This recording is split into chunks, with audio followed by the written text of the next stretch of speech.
So in case you missed it, in 2025, NASCAR has a brand new, never attempted TV broadcast schedule. And throughout this year, you can expect the main Cup Series to be across as many as 4 to 6 different networks. And obviously this sucks. Myself, like probably many of you, are wondering how much will it cost to watch all of this stuff this year, and is there a cheapest way? Well, first of all, let's get the easy-ish one out of the way. For international viewers, if you go down the TV listings on NASCAR's website, you'll see that most countries have either one or two broadcasting partners at which the races will be shown throughout the year. However, for the country of NASCAR's main market, it's much more complicated. Now, I'm making this video on the eve of the opening season clash at the high school football field track.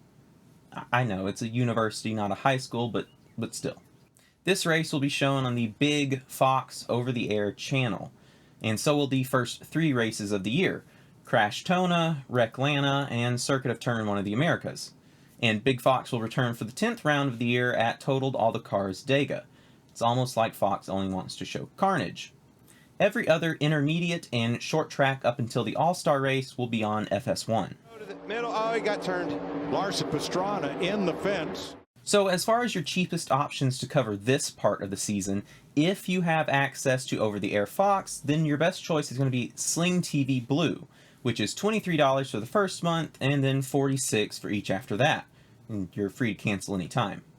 So I'm going to ignore the clash because it's about to happen, but if you start with Daytona 500 qualifying, which is February 12th, and then you go until the All-Star race, which is May 18th, you would probably have to pay for 4 months in total, or $161. If you don't care about the All-Star race or Daytona qualifying, you could change your scheduling around a little bit to only have to pay for 3 months, which would be $115. But what you could do is pick up the Hulu TV free 3-day trial to watch whichever one of these events you want to cut out of your first billing cycle, and then just be sure you cancel Hulu before the free trial is up so you're not billed $83. If you do not already have over-the-air Fox, then things are more expensive. If you're in a market for Cox Cable, it's $71 a month. If you have Xfinity Internet, then you can get Xfinity TV for just $70 a month. But if you don't fall under these two options, your next best option is Fubo TV. You can get both Fox and FS1 for $60 the first month, and then $85 for each after that. This means that if you decide to cut out either Daytona qualifying or the All-Star event, then it's just a 3-month billing cycle, which is $230. If you go for 4 months, then it's $315. Of course, you could also do the Hulu free trial thing to pick up whichever one you're going to miss and reduce your bill to just a 3-month period. Since the Fox network races are front-loaded in the beginning of the season, you could take the first month of Fubo TV for $60 and then cancel it in early March when the races go to FS1 and pick up Sling TV Blue, which is much cheaper. You'll save a lot of money, but you're potentially missing the Talladega race, unless you were to fill it in using the Hulu trick. After the All-Star race, NASCAR moves to Amazon Prime for the very first time. There are 5 races just barely within one billing cycle, if you time it correctly. Now, if you haven't been a Prime member in the last 12 months, then you're supposed to be able to get a free trial for 30 days. If not, it's $15. So if you time things correctly, you could watch this part of the season for free as long as you cancel it at the right time. In late June, NASCAR reunites with the TNT network for the next 5 races of the season, again, just barely squished in between one billing cycle. Now, the cheapest you can watch TNT is again on Sling TV Blue, $46 or $23 for first-time subscribers. Of course, TNT is included in a lot of other cable and streaming services, so you may already have access to it if you pay for anything else. Finally, we move to the last portion of the season, which moves to the NBC family of networks. This is 14 races, including the regular season finale, playoffs, and championship finale.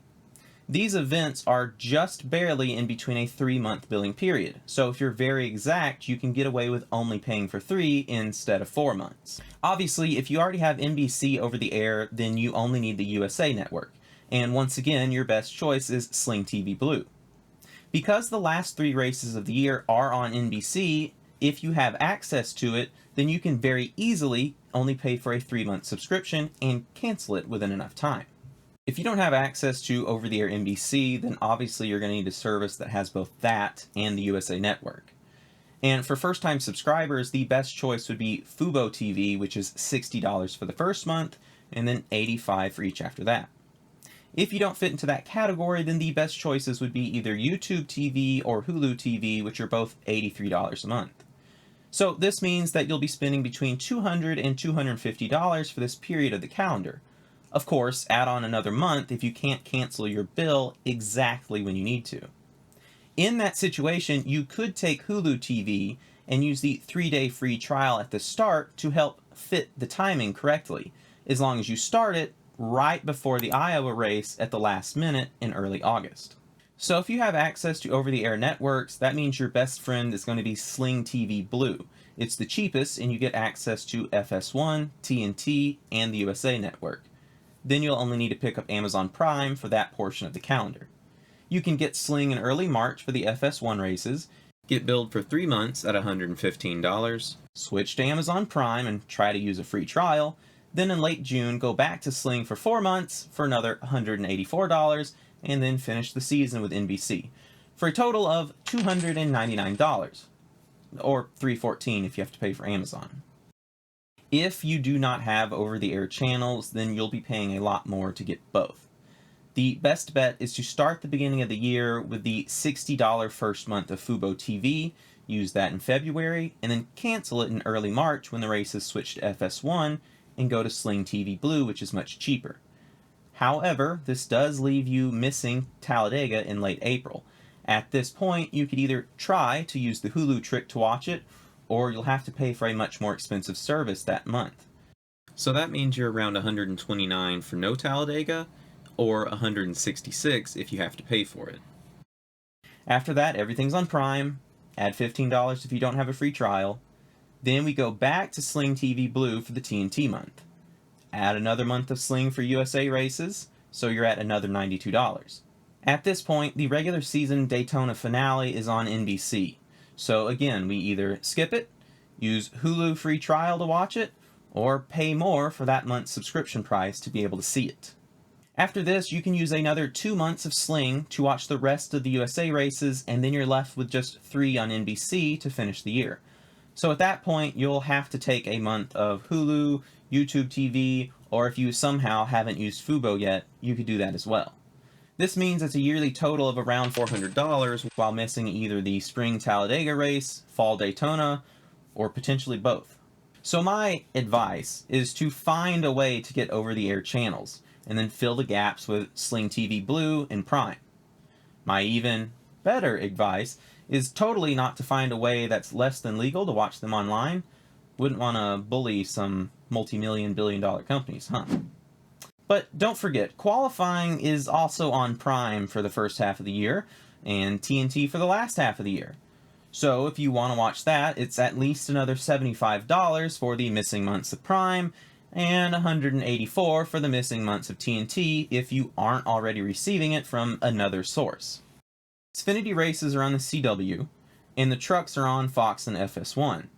So the most simple remedy, but not the cheapest, to watch all of the above is to get something like Hulu or YouTube TV for $83 a month, which has most local channels and cable network channels, and then add on the price of Amazon Prime for what you must. So that's a yearly total of around $750, plus another $75 if you want to see qualifying on Prime. Of course, you could always do what I did growing up and listen to it on the radio. It's a lot harder to see what's going on, but it's mostly free. So, does all this information make any sense? Great, that's what I thought. So, it's both challenging and confusing to find out all this information because different services exist in different areas of the country. They have different channel packages, different pricing, different special deals, and worst of all, some of these companies have absolutely god-awful websites that would drive me to pay for a more expensive service purely out of spite. But hopefully this video has given you some type of idea of where to start. Are you going to miss races and pay less? Stay on top of it and constantly be switching services?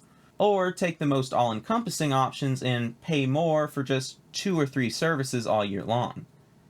And if you're like me and watch everything, IndyCar, IMSA, WEC, Formulas 1 through 3, and pretty much anything that moves, then good luck. My advice would be to get a new hobby or pluck your eyes out. Thanks for watching. Ciao.